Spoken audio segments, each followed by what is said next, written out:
अस्सलाम वालेकुम प्यारे दोस्तों, वक्त एक अजीम नेमत है जो अल्लाह ताला की तरफ से हर इंसान को ये वक्त मिला है 24 घंटे। फिर जो बड़े बड़े अजीम लोग होते हैं जिनके आज भी दुनिया में नाम ज़िंदा हैं, आखिर उन्होंने ऐसा क्या किया जो उनके नाम आज भी ज़िंदा है। दरअसल उन्होंने अपनी ज़िंदगी को एक डायरेक्शन दी और उस डायरेक्शन के तहत उन्होंने अपनी ज़िंदगी को मकसद दिया।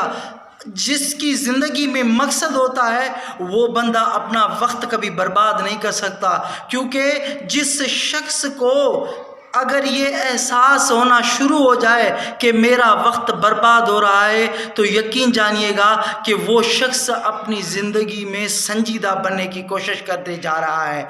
तो आप दोस्तों से यही कहूँगा कि खुदारा अपना वक्त बर्बाद नहीं करें। कुछ ज़िंदगी में करना है, कुछ बन के दिखाना है, तो अपने वक्त को यूटिलाइज़ करें अच्छे कामों में और कुछ ऐसा कर जाएं कि रहती दुनिया तक आपका नाम ज़िंदा रहे। बहुत शुक्रिया।